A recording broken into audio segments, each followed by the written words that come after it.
Hi, I'm Serena Sebring. I use she and her pronouns, and I'm from Durham, North Carolina.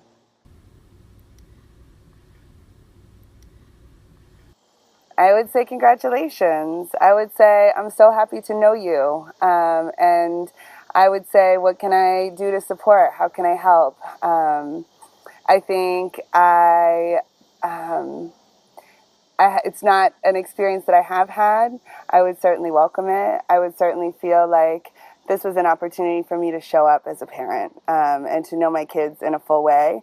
And I would be so excited for their journey to learn more about them and to learn more about how I could be supportive.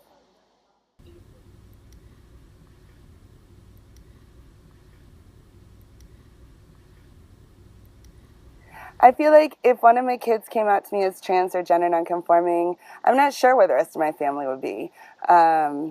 I would hope that they would certainly be supportive, that it wouldn't take any conversations, that everybody would just be ready to hold any of my children and all of who they are. But as a parent, I certainly feel like it would be my job to run some interference if other relatives had issue or problems or needed more explanation or just needed to learn about what it means to be trans or gender nonconforming. I feel like that would be my job as a parent to educate as well.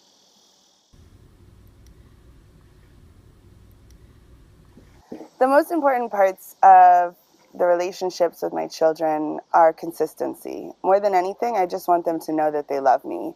I want them to feel seen. I want them to feel heard and understood. I want them to know that they always have a safe space at home with me, that whatever they need and most of what they want is what I want for them. And I think also another important piece of my relationship with my children has to do with living as an authentic person myself.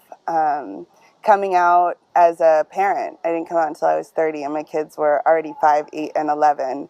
I felt like one of the reasons it was so important for me to do that is is so that they could see that I believed in living out and proud, that I believed in living authentically as my true self, and that I was willing to take some risks for the sake of being who I am. I hope that that's something that I can model for them in all that they are.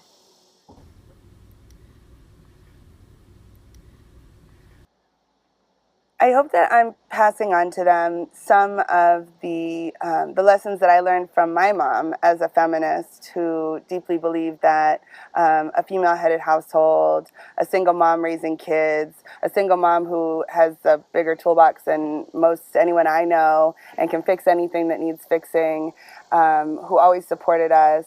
And I hope that I'm passing on some of that lessons, that we just are who we are and that we have um, the capacity to be way more than any gender binary would limit us into being.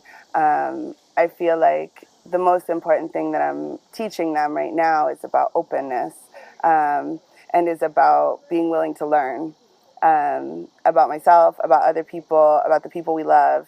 Um, and I hope that from that and from the community that I've created for myself and for them, that they see a wide variety of all of our magic, and that they see people living their best lives in their true form, and that they see that change too. That they understand that through being in community, we get to watch people.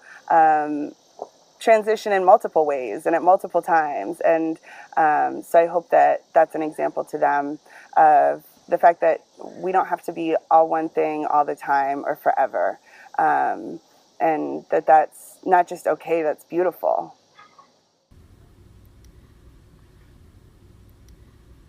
I don't know that I have great advice about this. I would say that understanding and being a parent to someone who is trans or gender nonconforming is every bit as complex as the rest of parenting. That it means our kids are always telling us who they are, and it's our job to believe them.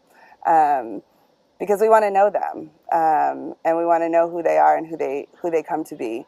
And that I guess I do have a little bit of advice.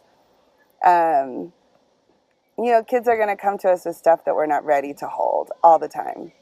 I think that the charge is not to be perfect. that no one's promised a perfect parent. I'm certainly not a perfect parent. I think what we are asked to do is to show up and to be loving and to hold our children. Not just when they're young, not just when we agree with them, not just when it's easy to do, but especially when it's hard, because that's also how we teach them how to love people, and they'll need to learn that for their whole lives. So I think that the advice that I would give is show up.